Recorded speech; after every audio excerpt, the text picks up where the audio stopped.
चलिए ज्यादा जानकारी के लिए ग्राउंड जीरो का रुख कर लेते हैं। सहयोगी पीयूष शुक्ला हमारे साथ जुड़ चुके हैं। पीयूष, आज सुबह 11 बजे बजट पेश करेंगी वित्त मंत्री निर्मला सीतारमण। आज का दिन बेहद ही खास रहने वाला है, तो देश भर को बेहद ज्यादा उम्मीद इस बजट से है।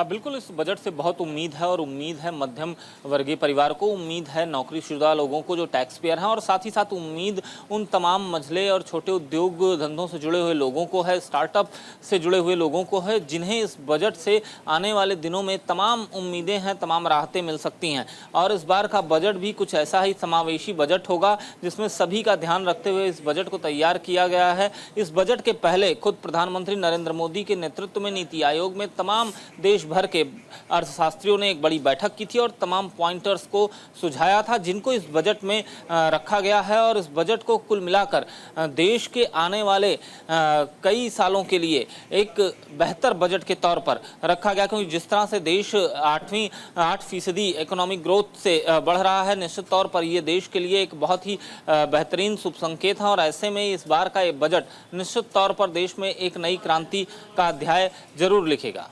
ठीक है, लेकिन पीयूष, इसमें साथ ही साथ ये भी गौर करने की जरूरत है कि एक और जहां कहा जा रहा है कि एमएसएमई सेक्टर को साधने की कोशिश होगी इस बजट में, साथ ही उन लोगों के लिए भी रास्ते खोले जाएंगे इस बजट के जरिए जो कि स्टार्टअप करना चाहते हैं। स्टार्टअप ग्रोथ को बूस्ट करने के लिए लगातार जोर दिया जा रहा है। पिछली बार भी हमने देखा कि आत्मनिर्भर भारत और लोकल फॉर वोकल का नारा इस दौरान दिया गया था बजट के वक्त। तो इस बार भी क्या हम ये उम्मीद लगा सकते हैं कि अब स्टार्टअप के लिए जिस तरीके से लगातार लोग स्ट्रगल कर रहे हैं, एक मार्केट स्पेस ओपन होने की जरूरत है, तो क्या उनके लिए भी इस बजट में कुछ बहुत खास निकलकर सामने आएगा? सूक्ष्म लघु और मध्यम उद्योग, इसकी शुरुआत साल 2014 में प्रधानमंत्री नरेंद्र मोदी ने की और उन्होंने इसके लिए एक स्पेसिफिक मंत्रालय भी बनाया और इसकी मंत्रालय के तहत तमाम ऐसे रोजगारों को, तमाम ऐसे उद्योग धंधों को जोड़ा गया जिनकी ग्रोथ की जा सके। और आज की डेट में अगर आप देखिए तो एमएसएमई सेक्टर में बड़ी ग्रोथ दिखाई देती है और एमएसएमई सेक्टर का एक तरह से हब जो है वो भारत बनता जा रहा है। निश्चित तौर पर इस बजट में उन उद्योगों से जुड़े हुए तमाम लोगों को तमाम रियायतें भी मिलेंगी और सहूलियतें भी मिलेंगी। साथ ही साथ कहीं ना कहीं ये उद्योग जो है वो स्टार्टअप से जुड़ा हुआ है, रोजगार का सृजन यहाँ पर होता है। निश्चित तौर पर इसलिए इसको जरूर ध्यान में रखा गया है और इसको लेकर तमाम उम्मीदें इस बजट में की जा रही हैं। देखिए पीयूष, तमाम सेक्टर्स को बेहद ज्यादा उम्मीद है, आम लोगों को इस बजट से काफी ज्यादा उम्मीद है, लेकिन क्या लग रहा है, अनुमान क्या लगाया जा रहा है कि किस सेक्टर को सबसे ज्यादा रियायत इस बजट में दी जा सकती है? कौन सा सेक्टर सबसे ज्यादा इंपॉर्टेंट इस वक्त सरकार के लिए नजर आ रहा है? देखिए, जिस तरह से देश में 2014 से लेकर अब तक इंफ्रास्ट्रक्चर की दिशा में हम देखें तो बहुत से विकास हुए हैं, लेकिन अभी तमाम ऐसे डेवलपमेंट हैं वो बाकी हैं। तो कहीं ना कहीं इस बजट में एक फोकस इंफ्रास्ट्रक्चर को होगा, दूसरा कृषि क्षेत्र को दिया जाएगा और तीसरा आपकी अन्य सुविधाओं पर ये बजट जाएगा। तो कुल मिलाकर देखा जाए तो किसानों के लिए भी इस बजट में काफ़ी प्राविधान होने वाले हैं। और साथ ही साथ खास तौर पर अगर हम देखें तो इंफ्रास्ट्रक्चर के अलावा अगर हम बात करें तो स्टार्टअप इंडिया का भी जिक्र इस बजट में होगा और साथ ही साथ एमएसएमई सेक्टर्स के लिए भी काफ़ी उम्मीदें इस बजट में देखी जा रही हैं। ठीक है पीयूष, लेकिन वहीं अगर जीएसटी का हम जिक्र करते हैं तो जीएसटी में लोग ये मांग कर रहे थे लंबे समय से कि जीएसटी की दरों में कुछ राहत उन्हें मिलनी चाहिए, और साथ ही साथ ये भी खबर मिली थी कि पेट्रोल और डीजल को भी जीएसटी के भीतर इंक्लूड किया जा सकता है। ऐसे में क्या ये भी बजट में अपनी जगह बना पाएगा? और साथ ही जीएसटी के साथ साथ में जिस तरीके से डिमांड ये लगातार हो रही थी कि अगर हम मार्केट स्पेस को देखते हैं तो कई बार हम देखते हैं कि बजट के पहले मार्केट कैसे क्रैश कर जाता है, या फिर जब जिस दिन बजट रिलीज होता है उस दिन मार्केट अचानक से बूम कर जाता है। तो इसके तहत में भी क्या कई ऐसे अभी भी कार्यक्रम हैं जिनके अभी पिटारे खुलने के बाद ही हम स्पष्ट जान पाएंगे?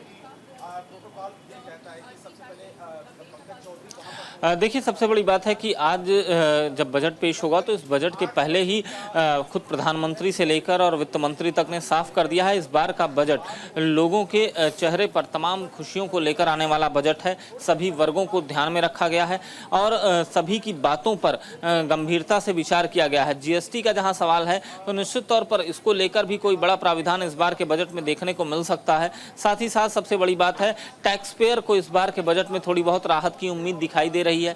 तो वहीं पर सबसे बड़ी बात है कि जो ऋण की दरें हैं वो भी कम की जा सकती हैं। तो एक तरह से कहा जाए तो बजट को मध्यम वर्गीय से लेके और बिजनेस क्लास तक के लिए एक सुगम सुलभ बजट बनाने की ये पूरी कोशिश है सरकार की। ठीक है पीयूष, देखिए मध्यम वर्ग के लोगों का खास ख्याल रखा जाएगा, लेकिन ये भी बात किसी से छिपी नहीं है कि जब से देश में मोदी सरकार आई है तब से मोदी सरकार का फोकस महिलाओं पर विशेष रूप से रहा है। महिलाओं को आगे बढ़ाना, सशक्त बनाना, इस पर खास फोकस रहा है। तो क्या आज के बजट में महिलाओं को लेकर के कई अहम घोषणाएं हो सकती है? आयुष्मान योजना को लेकर के अहम घोषणा हो सकती है, साथ ही साथ महिलाओं के साथ ही साथ किसानों को लेकर भी आपसे जानना चाहूंगी, क्योंकि देश भर में हमने देखा कि किसान किस तरीके से सड़कों पर उतरे, प्रदर्शन किया और कई सारी मांगे थी। क्या उनकी मांगों को लेकर भी आज बजट में चर्चा हो सकती है? देखिए, किसानों के संदर्भ में मैंने आपको बताया कि किसानों को लेकर पहले ही बता दिया था कि चर्चा होगी इस बजट में और निश्चित तौर पर किसानों के लिए बड़ा प्राविधान इस बजट में रखा जाएगा। अब रही बात महिलाओं की, तो महिलाओं को लेकर तमाम योजनाएं अभी भी केंद्र सरकार की चल रही हैं। लखपति दीदी उसमें एक बड़ी योजना है और बहुत कारगर योजना है। इसी तरह से तमाम ऐसी योजनाओं को जोड़ते हुए जाहिर सी बात है इन मदों में कुछ बड़ी जो क्राइटेरिया है उसे बढ़ाया जा सकता है। उसके साथ ही साथ सबसे बड़ी बात है आयुष्मान योजना की जो लिमिटेशन है उसे भी उसमें भी उम्मीद की जा रही है कि कुछ इजाफा होगा और तमाम ऐसे लोगों को भी जोड़ा जा सकता है जो अभी भी उस आयुष्मान योजना से वंचित हैं। ठीक है पीयूष, और वही आयुष्मान योजना का तो आपने जिक्र किया, लेकिन एजुकेशन सिस्टम को लेकर भी कहा जा रहा है कि इसमें कुछ खास हो सकता है इस बार के बजट में, क्योंकि हमने अब तक के कई मुद्दे देखे। विपक्ष भी लगातार एजुकेशन सिस्टम को लेकर के सवाल उठाता रहा है, साथ ही साथ जो व्यवस्थाएं हैं उन व्यवस्थाओं पर भी सवाल उठते रहे। तो क्या एजुकेशन सिस्टम पर भी इस बार जोर दिया जाएगा? देखिए, सबसे बड़ी बात है कि 2014 से लेकर अगर अब तक देखिए तो प्रोफेशनल एजुकेशन को लेकर बड़ा झुकाव रहा है सरकार का और निश्चित तौर पर इस दिशा में भी सरकार एक ठोस कदम उठाती हुई नजर आएगी। और इस बजट में कहीं ना कहीं व्यावसायिक शिक्षा को लेकर एक बड़ा कुछ ऐलान किया जा सकता है और हो सकता है कुछ अन्य भी कौशल विकास के केंद्र जो हैं वो उनको इजाफा किया जाए और देश में उनको और भी मॉडल उनका बेहतरीन किया जा सके। ठीक है पीयूष, देखिए एक चीज और आपसे जानना चाहेंगे, अगर बीते दिन पर नजर डालें तो वित्त मंत्री निर्मला सीतारमण ने आर्थिक सर्वेक्षण पेश करते वक्त प्राइवेट सेक्टर पर फोकस का जिक्र किया था कि प्राइवेट सेक्टर पर भी फोकस रहेगा, साथ ही ट्रिपल पी का भी जिक्र किया था कि ट्रिपल पी पर भी फोकस रहेगा। तो आज के बजट में प्राइवेट सेक्टर और पीपीपी को क्या उम्मीद होनी चाहिए? क्या लग रहा है कि आज बजट में इन दोनों को लेकर के किस तरह की घोषणाएं की जा सकती है? बिल्कुल, देखिए रोजगार के सृजन की अगर बात की जाए तो निश्चित तौर पर पीपीपी मोड और प्राइवेट सेक्टर पर सरकार को ध्यान देना होगा और इसी दिशा में सरकार कदम भी बढ़ा रही है। और आज के बजट में कहीं ना कहीं इनको लेकर बहुत बड़ा पिटारा निर्मला सीतारमण खोल सकती हैं। और जाहिर सी बात है देश में तमाम योजनाओं को अगर आप देखें तो पीपीपी मोड पर सरकार लेकर आई है और ऐसे में साफ जाहिर है कि अन्य कई योजनाएं जिससे जनता का सीधे सरोकार होता है उन्हें पीपीपी मोड पर जाने की आवश्यकता है और इस बजट में उन्हें बड़ी उम्मीद दिखाई दे रही है।